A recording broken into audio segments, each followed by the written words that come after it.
Hello दोस्तों, कैसे हो आप सब। आप सभी को प्यार भरा नमस्कार। स्वागत है आपका अपने यूट्यूब चैनल पॉइंट एजुकेटर में। और मैंने मैथ की एक सीरीज स्टार्ट की है। पिछले वर्षों में जो क्वेश्चन आए हुए हैं एचटेट में या एचएससी की परीक्षाओं में, वो हम सोल्व करेंगे ताकि आपको पैटर्न भी पता चल जाए कि किस प्रकार के क्वेश्चन आते हैं मैथ में। और साथ में अगर आपको मैथ कम आता है तो भी आप जो मोस्ट इम्पोर्टेंट टॉपिक हैं, क्वेश्चन हैं, उनको करके इजीली अपना स्कोर बढ़ा सकते हैं। ठीक है, तो आप मेरे साथ सभी वीडियोज करेंगे रिवाइज और इस टाइप के क्वेश्चन भी करके देखेंगे। आज हम करने वाले हैं, ये 2018 में पीजीटी लेवल पे क्वेश्चन आए थे। एक 3 अंकों की संख्या 4p3 और इंग्लिश में मैंने नीचे लगा दिया है। A 3-digit letter 4p3 is added to 984 984 जोड़ने पर एक 4 अंकों की संख्या प्राप्त होती है। ठीक है, 4 डिजिट नंबर है, ये प्राप्त होता है। और ये जो 4 डिजिट नंबर है, 4 अंकों की संख्या, ये 11 से भाज्य है, डिविजिबल है। हमें क्या निकालना है, Q माइनस P का मान बताओ। ठीक है, इसकी वैल्यू निकालनी है। अब आपको पता होना चाहिए कि 11 से डिविजिबिलिटी क्या होती है, भाज्य कब होती है संख्या। और इस पर मैंने एक वीडियो बना रखी है, डिविजिबिलिटी सभी संख्याओं से कैसे चेक करते हैं, वो देख सकते हैं। अब करेंगे कि 3 अंकों की संख्या है हमारे पास, ये लिखी हमने, लिख ली। इसमें कितना जोड़ा, ये ऐड किया है। ठीक है, जोड़ दिया, क्या किया हमने, ये हो गया 7। ये कितना आ गया देखो, P और 8, P प्लस 8 हो गया। और ये कितना हो गया, ये हो गया। इन्होंने क्या कहा, ये आता है 13 Q 7। अब देखो 13 से 13 हमारा सेम आ गया, 7 से 7, 7 से 7 सेम है। अब ये जो बीच का है, ये देखो P plus 8 is equal to Q, ये है। अब इन्होंने पूछा है Q माइनस P का मान क्या होगा, तो Q इधर है, Q is equal to P plus 8, तो Q minus P is equal to 8, तो हमारा आंसर क्या होगा, 8। क्लियर हुआ। अब ये तो सिर्फ सीधा सा पूछ लिया। अगर यहाँ पर P और Q की वैल्यू पूछ लें कि P का मान क्या आएगा, Q का क्या आएगा, तो कैसे करेंगे। जो ये संख्या है ना 13 Q 7, ये 11 से भाज्य बताइए, भाग होती है तो 11 से कब होती है, एक अंक छोड़कर। 7 प्लस 3 कितने हो गए, 10। और Q plus 1 is equal to कितना आना चाहिए, या तो 0 आना चाहिए, यानी इन दोनों का जो अंतर होगा ना वो 0 आना चाहिए, या 11 से भाग होने वाली संख्या होनी चाहिए। तो क्या होगी यहाँ पे, अगर 10 लाना है तो 10 से ये कितना आ जाएगा, Q इज इक्वल टू 9 आ जाएगा। 9 में 1 जोड़ेंगे जब तो 10 आएगा, है ना। तो Q की वैल्यू 9 आ गई, तो P की अपने आप निकाल देंगे, कितनी आएगी, 1 आ जाएगी। तो इस तरह से हम ये क्वेश्चन करेंगे। अगर और कुछ पूछा है, P Q की वैल्यू पूछी है, तो इसमें तो सीधा आंसर हमारा यही आ चुका है, इजी सा क्वेश्चन था। ठीक है, और देखो अब ये क्वेश्चन देखो, इसमें क्या पूछा है, the least perfect square number which is exactly divisible by 10, 12, 15 and 18। अब इससे आसान क्वेश्चन पेपर में नहीं आ सकता। क्यों, इन्होंने पूछा है कि इन संख्याओं से भाग होने वाली न्यूनतम पूर्ण वर्ग परफेक्ट स्क्वायर। परफेक्ट स्क्वायर इनमें से कौन सी संख्या, ऑप्शन देख के आंसर आ सकता है। इनमें से परफेक्ट स्क्वायर कौन सी है, ये है। ठीक है, किसका, 30 का। अब ये अगर मान लो कोई ये कहे कि ये भी हो सकता है, ये तो होंगे नहीं, तो इसमें 15 है, 15 से डिवाइड नहीं होगा, सभी से डिवाइड होने वाली होनी चाहिए। ठीक है, पूर्णतः विभाजित होने वाली होनी चाहिए। तो क्या आंसर हो गया हमारा, 900। ये तो हम सीधा ऑप्शन देख के देख कर सकते थे। लेकिन अगर संख्याएं और आ जाएं, इससे अलग आ जाएं, हमें पता नहीं चल रहा, तो कैसे करेंगे, इसके करने का तरीका क्या होगा। ये एनसीईआरटी में 8th क्लास में चैप्टर है, वहां से क्वेश्चन है। ठीक है, अब कैसे करेंगे, पहले इन सब को ये लिखा, इसका क्या निकालेंगे, एलसीएम। क्या निकालेंगे, एलसीएम, लघुत्तम समापवर्त है। ये 2 से भाग करेंगे, ये 9, फिर किससे करेंगे, सीधा 3 से कर दें, 5, 3, 5 और ये 3। फिर किससे हो रहा है? 3 2 जा 6, फिर 2 से 5 1 5 3, फिर 5 से करें तो 1 1 1 3, फिर 3 से, यानी हम नीचे 1 1 लेके आते हैं। मोस्टली का यही पैटर्न रहता है। अगर किसी को सीधा आता है तो यहाँ से भी देख सकते हैं कि यहाँ आने पर हमारा आंसर लगभग आ गया। यहाँ से 5 से कर देंगे ना तो 2 3 5 3 आ जाएगा। 2 × 3 × 2 × 5 × 3 कितना आया? 3 2 जा 6, 6 2 जा 12, 12 5 जा 60, 63 जा 180, 180 ये आया है।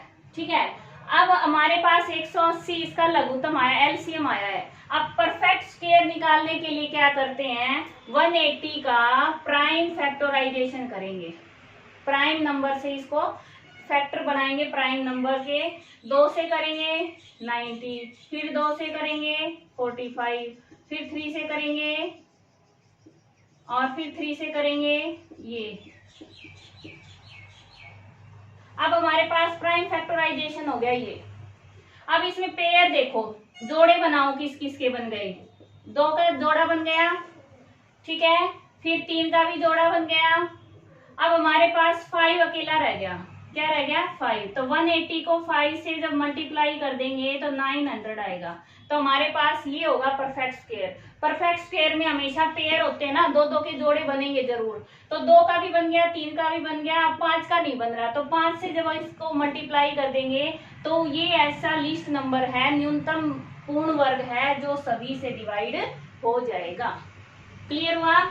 फिर से देखो एक बार, ऐसे कोई संख्याएं आ जाएं और पूछा जाए कि पूर्ण विभाजित होने वाली संख्या बताओ, पूर्ण वर्ग हो, तो हम इन संख्याओं का एलसीएम लेंगे, लघुत्तम लेंगे और उसके बाद जो हमारा एलसीएम आएगा उसका प्राइम फैक्टराइजेशन करेंगे। ठीक है, प्राइम नंबर से डिवाइड करते हुए फैक्टर बनाएंगे, प्राइम फैक्टर के जोड़े बनाएंगे, पेयर बनाएंगे। जिसका भी जोड़ा नहीं बना उससे मल्टीप्लाई कर देंगे, वो हमारा आंसर आ जाएगा। क्लियर? नेक्स्ट क्वेश्चन देखो। अब ये क्वेश्चन देखो, बहुत इजी है। सिर्फ क्या करना है हमें? x/y = 4/5। इसमें से या तो x की वैल्यू रख लो, कैसे? x = 4/5 y हो जाएगा, या फिर y की रख लो। y क्या हो जाएगा? 5/4x। ठीक है, 5/4x। अब हम x की वैल्यू अगर इसमें पुट कर दें 4/7 माइनस 2y माइनस x की जगह 4/5y, ये 2y प्लस में 4/5y। अब ये y हो गया, ये y हो गया, प्लस माइनस हो सकता है, इसको करो 4/7 माइनस एलसीएम कितना आएगा इन दोनों का? 5। इसके नीचे तो 1 है ना, तो 5 आ गया। तो 5 2 जा 10y माइनस 4y, और ये पूरे के नीचे ये भी 5, 10y प्लस 4y। क्लियर इतना? अब क्या होगा? 4/7 तो यही है, ये कितना हो गया? 6y/5, और इसके नीचे क्या आ जाएगा? 14y/5। अब 4/7 माइनस ये कितना है? 6y/5। ये इसके नीचे है, इसके साइड में जाके क्या हो जाएगा? उल्टा हो जाएगा, अपोजिट, रेसिप्रोकल। अब 5 से 5 कट गया और ये 14y इसके साथ में है, सॉरी। ठीक है, तो y से y कट गया, 2 3 जा 6, 2 7 जा 14। कितना आ गया? 4/7 माइनस 3/7। माइनस हो सकता है, 4 में से 3 गया, 1/7। ये आंसर आ गया हमारा। क्लियर हुआ? नेक्स्ट क्वेश्चन है, in a business A and C invested amount in the ratio 2:1। A और C हैं, वो 2:1 में निवेश करते हैं। ठीक है, इतना इन्वेस्ट करते हैं। Whereas the ratio between amount A and B क्या है? 3:2। 3:2 में करते हैं निवेश। और इफ दियर टोटल प्रॉफिट, कुल लाभ है वो इतने रुपए है, तो बी का कितना हिस्सा आएगा, how much amount B will receive. अब इसमें क्या पूछा है कि रेशियो तो दे दिया, लेकिन 3 के बीच में है, यहाँ पे हमें 2 2 दिख रहे हैं। इस तरह के क्वेश्चन कैसे करते हैं, इससे पहले एक बात और बताती हूँ आपको मैं। कई बच्चे क्या कहते हैं कि सीईटी का मैथ्स करवा दो, या एचएससी का करवा दो, या और भी नेट का करवा दो। मेरे को एक बात समझ नहीं आती कि क्या मैथ है वो अलग अलग होता है क्या, वही प्रॉफिट लॉस सेम होता है, ठीक है। तो कोई भी पेपर की तैयारी कर रहे हो तो सिलेबस देखो, सिलेबस में जो टॉपिक आए हैं टॉपिक के अनुसार तैयारी करो। ये देख के नहीं थंबनेल पे सीईटी का है तो सीईटी के ही होंगे, यहाँ पे ऐसा कुछ नहीं होता। मैथ्स के जो टॉपिक होते हैं वो लगभग सेम होते हैं, और सभी परीक्षाओं में जितने एग्जाम देते हो 10th लेवल तक का सिलेबस मोस्टली पूछा जाता है। तो 10th तक का जिसको मैथ्स क्लियर हो जाता है उसके लिए सभी एग्जाम इजी हो जाते हैं, ठीक है। तो कभी इस चक्कर में मत पड़ना कि कोई ऐसे तैयारी करवा रहे हैं, नाम लेके सिर्फ उनको एक भ्रमित किया जाता है, धोखा दिया जाता है, ऐसा कुछ नहीं है। अब ये क्वेश्चन है, ये किसी भी एग्जाम में आ सकता है, आते हैं ऐसे क्वेश्चन।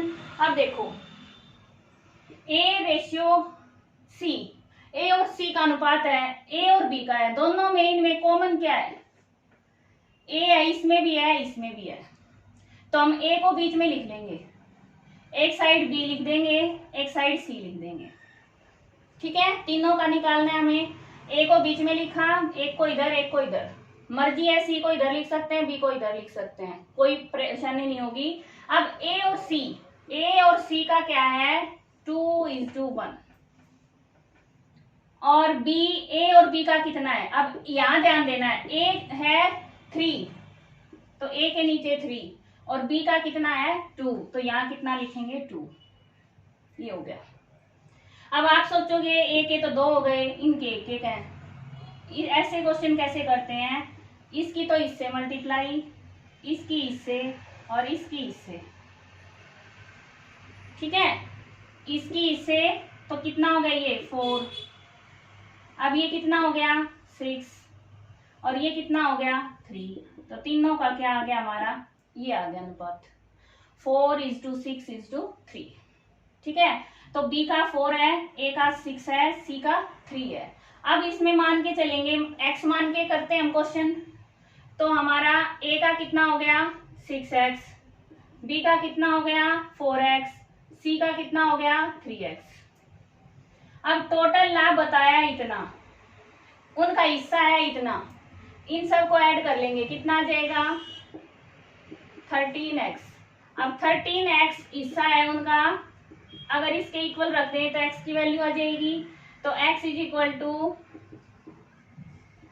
कितना आ जाएगा, 13 से डिवाइड करेंगे, 13 1 जा 13, 2 7, 13 2 जा 26, 13 1 जा 13, तो x की वैल्यू आ गई 121। तो B का पूछा है तो 4 को 121 से मल्टीप्लाई करेंगे, कितना आ जाएगा 484, ये हमारा आंसर होगा, ठीक है। C का पूछा है तो 3 से कर देंगे, A का पूछा है 6 से कर देंगे, उसका हिस्सा आ जाएगा इन्वेस्टमेंट में। इन्वेस्ट तो इस रेशियो में किया है, तो लाभ भी तो इसी रेशियो में मिलेगा। किसी ने 5 रुपए लगाए हैं, किसी ने 2 लगाए हैं, तो 5 वाले को ज्यादा मिलेंगे, 2 वाले को कम मिलेंगे, तो रेशियो होती है। क्लियर हुआ। नेक्स्ट क्वेश्चन देखो।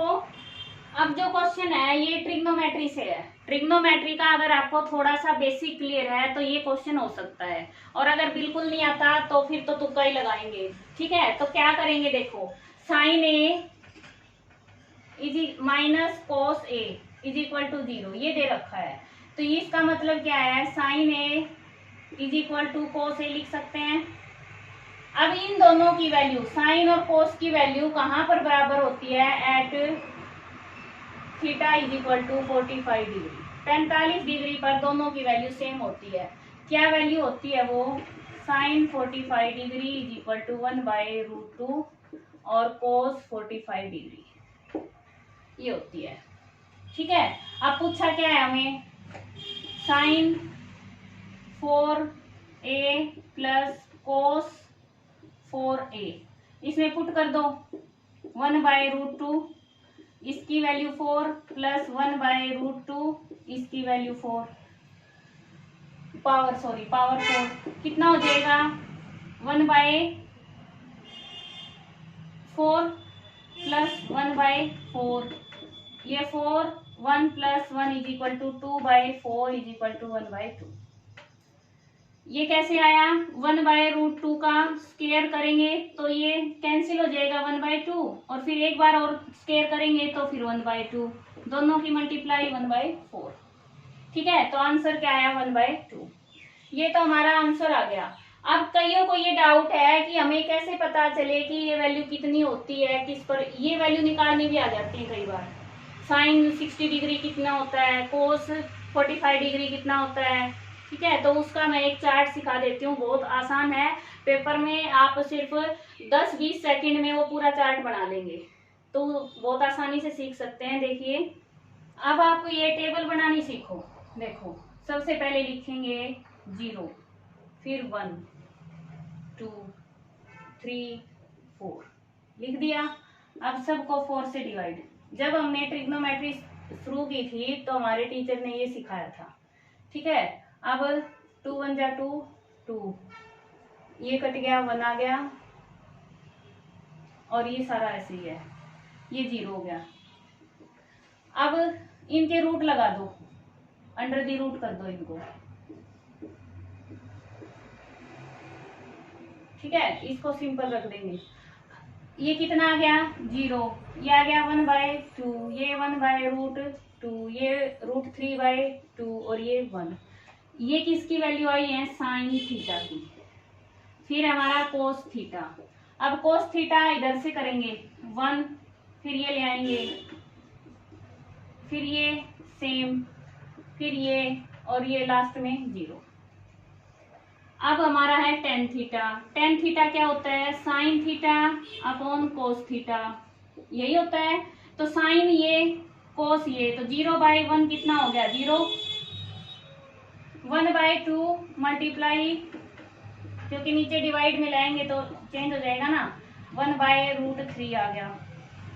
ये कितना आएगा 1/√2, 1√2/1 कैंसिल होके 1, ये कितना आ गया √3/2, 2/1 √3, और ये 1/0 यानी नॉट डिफाइंड। अब इतनी टेबल तो बन गई। अब ये वैल्यू किस किस की है, ये होती है 0 की, 0 डिग्री, तो साइन 0 डिग्री 0, फिर होती है हमारी 30 डिग्री 30 डिग्री, साइन 30 1/2, फिर होती है हमारी 45 डिग्री, और ये होता है 60 डिग्री, और लास्ट वाला होता है 90 डिग्री। अब इसमें से कोई भी वैल्यू आ जाए, आप आसानी से देख सकते हैं। कोई आपसे पूछ ले टेंजेंट 10 45 डिग्री 1, ठीक है, कोस 60 डिग्री, तो 60 डिग्री में 1/2, साइन 90 डिग्री 1। क्लियर हुआ ना। इस तरह से हम ये टेबल बना के काफी सारी वैल्यूज को याद कर सकते हैं, और ये याद करने की जरूरत नहीं है। पेपर में सीधा 0 1 2 3 4 लिखा, फिर इनके 4 से डिवाइड किया, फिर इनके रूट लगाया, और ये वैल्यूज हमारी सामने आ जाएंगी। उम्मीद है समझ आया। आगे से ऐसे क्वेश्चन कभी गलत मत करके आना। और 10 क्वेश्चन की वीडियो काफी लंबी हो गई थी कल, इसलिए मैंने आज 5 क्वेश्चंस ही रखे हैं। 5 क्वेश्चन नेक्स्ट वीडियो में करेंगे, ताकि आप पजल भी ना हो, एक साथ आपके माइंड पे लोड भी ना बने। ठीक है, मिलते हैं नेक्स्ट वीडियो में। और रीजनिंग की भी आप वीडियो देख सकते हैं, कंप्लीट कोर्स हो चुका है। और टेलीग्राम चैनल ज्वाइन करें, पॉइंट एजुकेटर है। और इसमें थोड़े से सदस्य ये मत सोचना, क्योंकि एक एक करके ही जुड़ते हैं। पॉइंट एजुकेटर में आपको जो वीडियो आएंगी उनकी नोटिफिकेशन मिलती रहेगी, और साथ में कभी कभार मैं PDF भी डाउनलोड कर दूंगी, जैसे रीजनिंग की है, मैथ्स की है, अदर जो इम्पोर्टेंट लगी वो सब। ठीक है, थैंक्स फॉर वॉचिंग। आपका दिन शुभ हो। धन्यवाद।